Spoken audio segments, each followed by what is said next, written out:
आपदा में लापता लोगों का मामले में केंद्र सरकार ने एडवाइजरी जारी की है।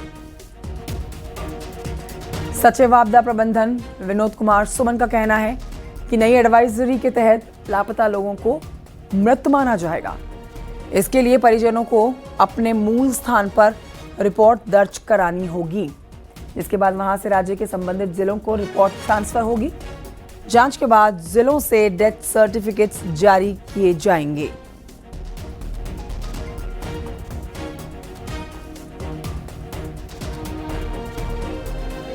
बड़ी खबर आपको बता रहे हैं। देखिए, नई एडवाइजरी जारी कर दी गई है केंद्र सरकार की तरफ से लापता लोगों के लिए।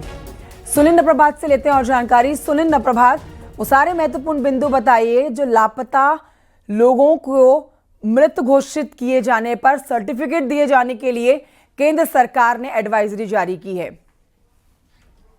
कंचन, उत्तराखंड में आपदा के दौरान करीब 200 से लेकर 250 के आसपास कैजुअल्टी हुई हैं, जिनमें से 100 से अधिक लोग अभी भी लापता चल रहे हैं। आमतौर पर ये नियम होता है कि करीब 7 साल का एक ड्यूरेशन होता है जब लापता लोगों को अगर उनका पता नहीं लगता, उनकी बॉडी रिकवर नहीं हो पाती, तो करीब 7 साल का समय होता है जब उनका डेथ उनकी घोषित की जाती है। लेकिन केंद्र सरकार ने इस मानकों में ढील दी है। राज्य सरकार को एक एडवाइजरी जारी की गई है कि जो भी लोग मिसिंग हैं, चाहे वो उत्तराखंड के किसी भी कोने में मिसिंग हुए हों, वो अपने मूल स्थान पर उनके परिजन इसकी रिपोर्ट दर्ज करा सकते हैं। यानी कि अगर कोई उत्तराखंड में मिसिंग हुआ है, चाहे वो राजस्थान का हो, दिल्ली का हो, तो उनको अपने मूल थाना क्षेत्र में एक मिसिंग रिपोर्ट दर्ज करानी होगी। जो रिपोर्ट वहां से उत्तराखंड के संबंधित क्षेत्र को फॉरवर्ड होगी, यहाँ पर उसकी जांच होगी और जो संबंधित क्षेत्र के जो अधिकारी हैं, चाहे वो डीएम हो, चाहे वो एसडीएम हो, एडीएम हो, वो इसके बाद जांच के बाद इसके डेथ सर्टिफिकेट जारी करेंगे। हालांकि देखने में प्रक्रिया हालांकि बहुत ही लंबी लगती है, लेकिन इसके सख्त निर्देश हैं कि इसको जल्द से जल्द, जितनी जल्द भी लोगों को रिलीफ दिया जाए, इस प्रक्रिया को संपन्न कर लिया जाए। ठीक है, शुक्रिया आपका सुनिंद्र प्रभात जानकारी के लिए।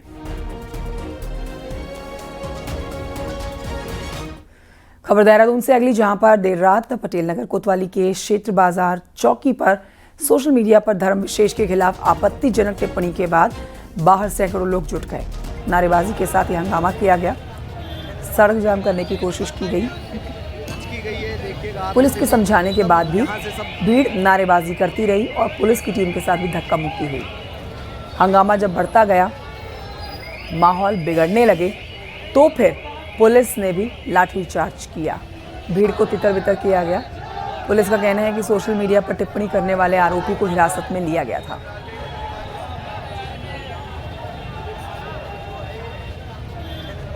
तीन तस्वीरें आपके सामने कल हुए हंगामे के दौरान की आप देख रहे हैं। हंगामा यहां पर किया गया एक छोटी सी बात पर, धर्म विशेष पर टिप्पणी करने का जो आरोप लगा, उसके बाद ये भीड़ बढ़ती चली गई, हंगामा भी बढ़ता चला गया।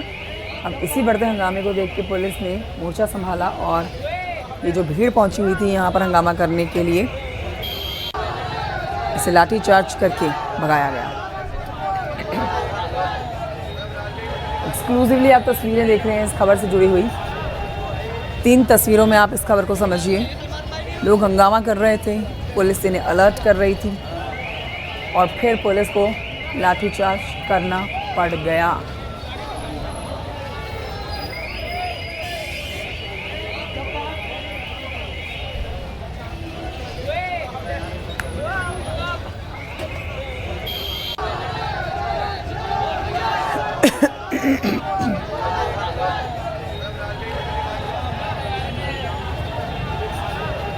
देहरादून की एक खबर, जहां कल पुलिस ने मोर्चा संभाला उस वक्त जब माहौल खराब होने लगा। भारी संख्या में ये लोग पहुंचे और भीड़ बढ़ती जा रही थी। इन्होंने सड़क भी जाम करने का प्रयास किया। शांति भंग करने की कोशिश की गई, जिसके बाद पुलिस ने मोर्चा संभाला। धर्म विशेष पर टिप्पणी करने के बाद ये मामला बिगड़ता चला गया, जैसा कि जानकारी पुलिस दे रही है।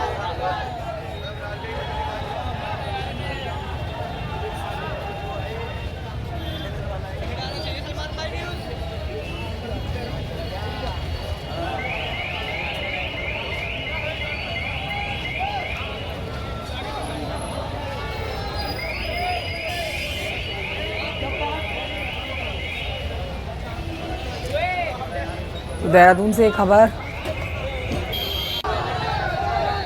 देर रात पटेल नगर कोतवाली क्षेत्र की बाजार चौकी पर ये सोशल मीडिया पर धर्म विशेष के खिलाफ आपत्तिजनक टिप्पणी के बाद सैकड़ों लोग इकट्ठा हुए।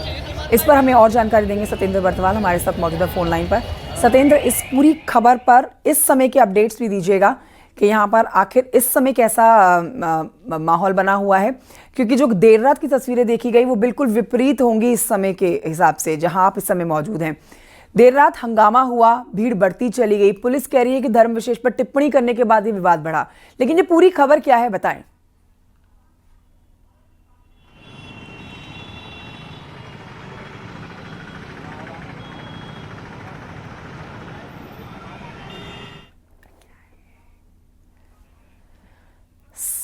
सत्येंद्र बर्तवाल, आवाज आ रही है आपको?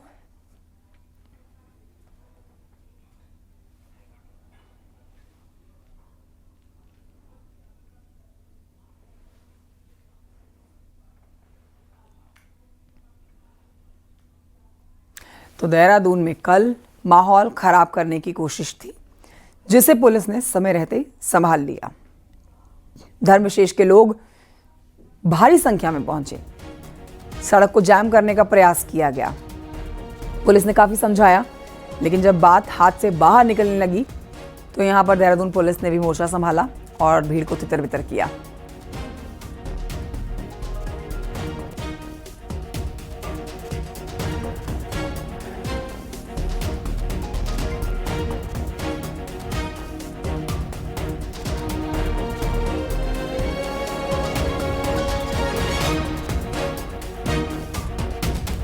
सत्येंद्र बर्तवाल, आवाज आ रही है आपको मेरी? हाउ देखने को मिला, आई लव, बिल्कुल बिल्कुल बिल्कुल आवाज। जी सत्येंद्र बर्तवाल, तो इस समय के हालात बताएं और उन्नाव से निकला हुआ ये पूरा मामला जो है किस तरह से चिंगारी भड़का रहा है। देहरादून में देर रात की तस्वीरें काफी हैरान करने वाली थी। ये भीड़ कहां से आ गई अचानक से इतनी ज्यादा? बिल्कुल कंचन, जिस तरीके से आपने देखा यूपी के उन्नाव फिर बरेली में एक आई लव मोहम्मद का एक पोस्ट होती है और उस पोस्ट को लेकर काफ़ी दंगे फसाद भी देखने को मिलते हैं। ठीक उसी तरह कल एक पोस्ट देहरादून में भी देखने को मिला। आई लव मोहम्मद के नाम पर एक पोस्ट डाली गई थी और जिस पोस्ट पर जो हिंदू संगठन से जुड़े जो लोग हैं उन्होंने उस पर कुछ टिप्पणियां भी की थी। उस टिप्पणियों को लेकर कल देर रात यहाँ पे एक हंगामा देखने को मिला, क्योंकि जो मुस्लिम समुदाय के लोग हैं वो यहाँ पे काफ़ी बड़ी संख्या में यहाँ पे आए थे और टिप्पणी जो की गई है मोहम्मद के लिए, उस टिप्पणी को लेकर और उस व्यक्ति को के अरेस्टिंग की यहाँ पे बात चल रही थी। वो बात इतनी बिगड़ गई कि यहाँ पे हंगामा हुआ। भले ही अगर पुलिस की बात है, पुलिस ने तुरंत कार्रवाई कर दी थी। जिस व्यक्ति ने, जिस युवा ने उस पर टिप्पणी की थी, उस युवा को हिरासत में ले लिया था, उससे पूछताछ चल रही थी। लेकिन बाजार चौकी का ये पूरा मामला है, यहाँ पे भीड़ बहुत उग्र हो गई थी। उस उग्र भीड़ को देखते हुए पुलिस ने यहाँ पे पहले उन लोगों को समझाने की कोशिश की, लेकिन जब वो लोग नहीं समझे उसके बाद वहाँ यहाँ पे उन लोगों पे लाठीबाज की और लगातार अब पुलिस ने देर रात यहाँ पे कॉम्बिंग किया और पुलिस अब उन लोगों की तलाश में जुटी है जिन्होंने यहाँ पे कल हंगामा किया। यहाँ पे कल अल्लाह मोहम्मद की जो पोस्ट के बाद यहाँ पे जो हंगामा हुआ, पुलिस अब उनकी लगातार तलाश कर रही है। जी कंचन। ठीक है, बहुत शुक्रिया आपका सत्येंद्र बर्तवाल जानकारी देने के लिए, तस्वीरें दिखाने के लिए। तो विकासनगर से अब एक बड़ी खबर आ रही है, जहां पर ईस्ट हॉप टाउन में ग्राम समाज की जमीन पर अतिक्रमण पर प्रशासन ने बुलडोजर वाली कार्रवाई की है। 4 बीघे से ज्यादा की ये जमीन ग्राम समाज की जमीन पर लोगों का अतिक्रमण था, जिसके लिए बाकायदा नोटिस छपा करके जानकारी दी गई थी। लेकिन जब अतिक्रमण नहीं हटा तो फिर बुलडोजर वाला एक्शन हुआ।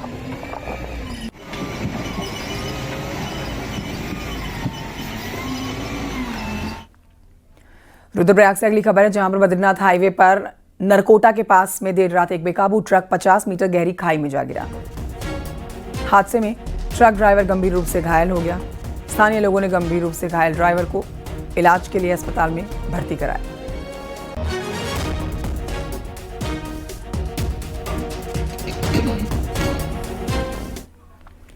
पेपर केस में मुख्यमंत्री पुष्कर सिंह धामी ने सोमवार को बड़ा ऐलान कर दिया। पेपर लीक मामले में सीबीआई जांच की सिफारिश कर दी गई है। मुख्यमंत्री धामी का यह ऐलान जिसके बाद देहरादून के परेड ग्राउंड में जो आंदोलन चल रहा था, छात्रों ने अपना आंदोलन स्थगित किया।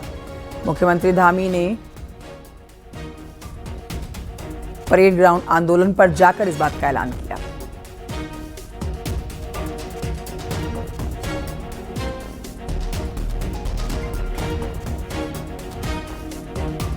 आप सबकी तरफ से कहा गया मुझे कि भाई इसकी जो है भर्ती प्रक्रियाओं की जांच आप सब लोग चाहते हैं सीबीआई से होनी चाहिए।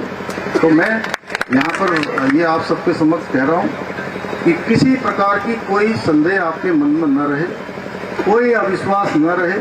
हम इसकी सीबीआई से जांच की संस्था। मैं पहले भी कह चुका हूँ और आज फिर कह रहा हूँ कि जितने भी परीक्षा देने वाले जो भी हमारे बच्चे हैं, हमारे भाई बहन हैं, मेरे बेटे बेटियां हैं, उन सभी के मुकदमे जो भी परीक्षा में भाग लेंगे वो हम स्वतः ही कोई हो तो एक लिस्ट बना के आप हमको दे देंगे, हम उनके सारे मुकदमे।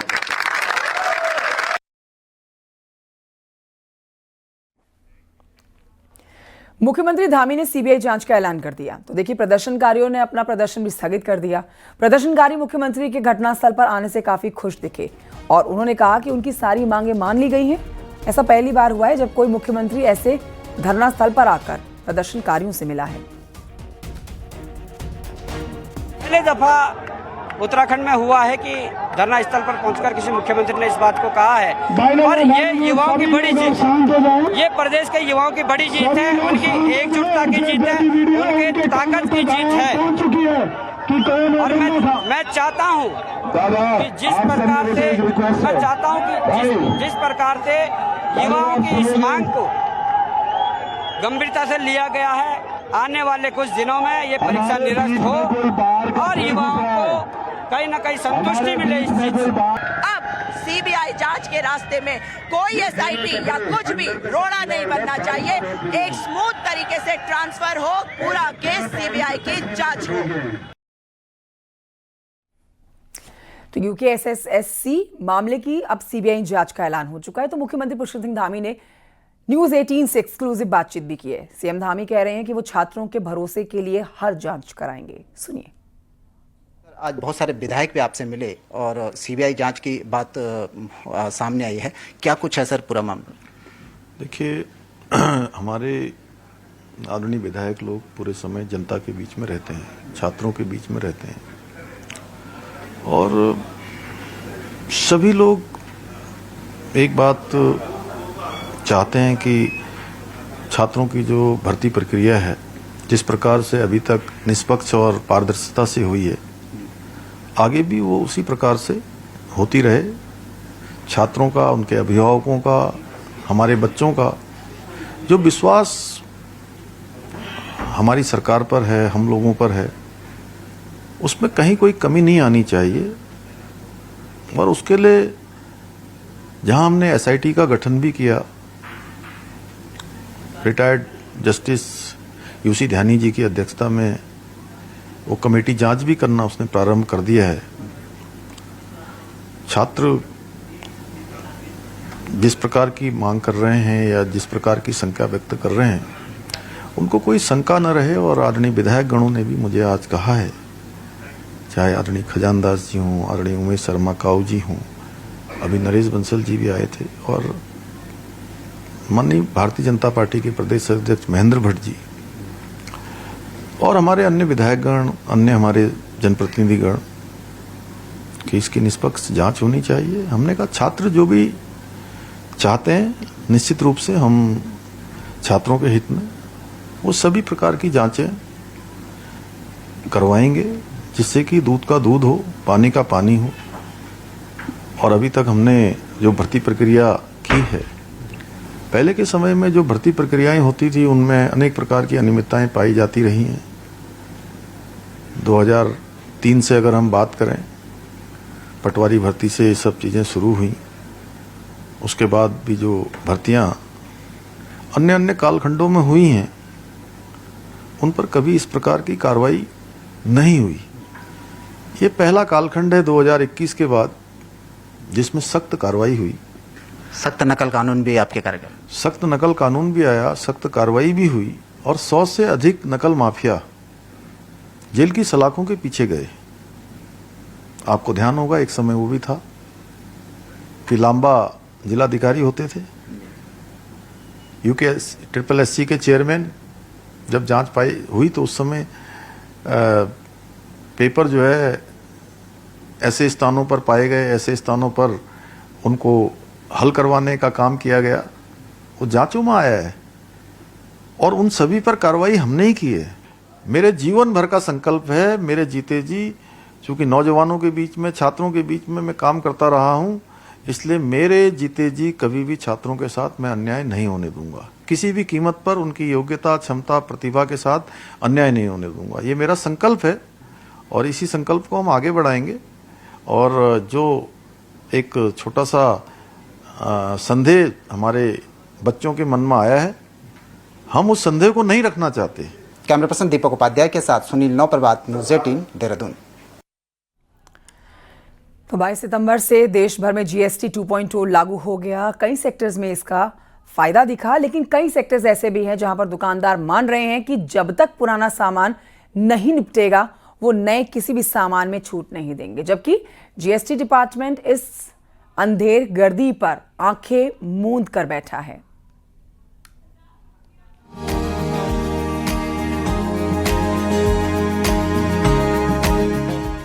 इस नवरात्र की शुरुआत से यानी 22 सितंबर से भारत में GST की दरें लागू कर दी गई, जिसका फायदा ऑटो सेक्टर और इलेक्ट्रॉनिक का सामान खरीदने पर फायदा मिल रहा है।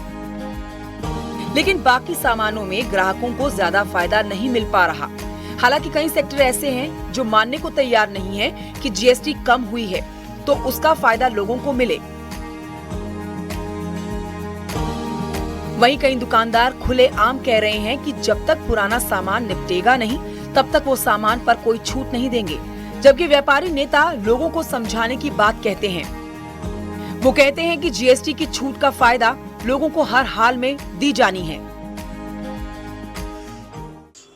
GST की नई दरें तो लागू हो चुकी है, लेकिन जब शॉपिंग करने के लिए हम लोग जा रहे हैं, किसी भी चीज़ का जो है हम रेट पूछ रहे हैं तो वही पुरानी दरें जो है व्यापारियों द्वारा ली जा रही है।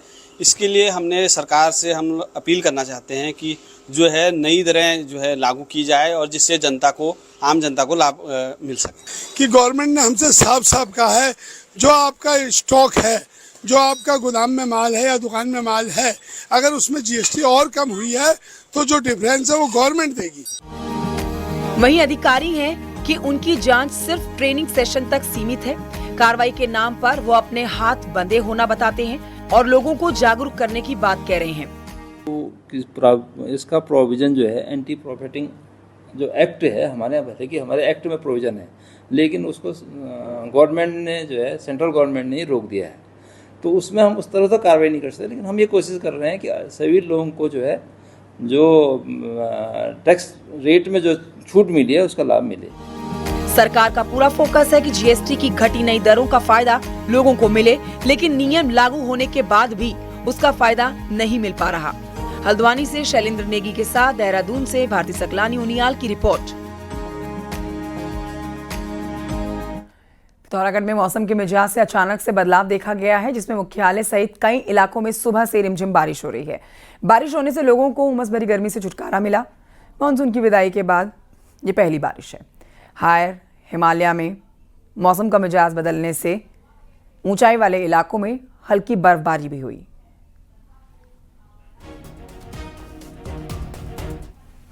उधर उत्तरकाशी के हर्षिल क्षेत्र में आर्मी कैंप में चारों तरफ तबाही के निशान आपदा के 56 दिन बाद भी देखे जा सकते हैं। धराली में आई आपदा ने तेलगार्ड ने आर्मी कैंप को बड़ा नुकसान पहुंचाया। तब से ये पूरा क्षेत्र, जनजीवन यहां पूरी तरह से प्रभावित है। सड़क रास्ते सब बदहाल नजर आ रहे हैं। वहीं ये आपदा एक बड़ा सबक भी सिखा गई कि नदी के मुहाने के पास कैंप कोई निर्माण नहीं होना चाहिए। न्यूज़ 18 हर्षिल क्षेत्र में उस जगह पे है जहां पे तेलगार्ड ने बड़ी तबाही मचाई। हम आपको दिखा सकते हैं ग्राउंड जीरो से वो जगह किस तरह से ये वो पूरा क्षेत्र है जहां तेलगार्ड ने बड़ी तबाही मचाई और यहाँ पे हम आपको दिखा सकते हैं कि जो ये वाला एरिया है जहाँ पे पेड़ दिख रहे हैं, उसी के नीचे जो आर्मी का बेस कैंप था, आर्मी के गेस्ट हाउस थे, ऑफिस थे वहां पे। और वहां पे जब उफान में नदी आई, यहाँ से उफान में नदी आई, आप देख सकते हो। ये तेल गार्ड है जो सालों में कभी कभी आता रहता है और यहाँ से ऊपर से तबाही आई, बादल फटा और उसके बाद सैलाब आया और सैलाब एक एक करके बहता चला गया। जो भवन थे, जो लोग थे, जो आर्मी के जवान इसमें समा गए। नदियों के ठीक सामने कोई भी बेस कैंप या निर्माण कार्य नहीं किया जाना चाहिए, ताकि जो भविष्य में बड़ी आपदा का कारण बने। और इस आपदा से सबक लेने की जरूरत है और सबक लेना भी जरूरी है, क्योंकि पहाड़ों पे नदियां कभी भी उफान में आ जाती है और बड़ी तबाही का कारण बन जाता है। बलबीर परमार, न्यूज़ 18, हर्सिल घाटी, उत्तरकाशी।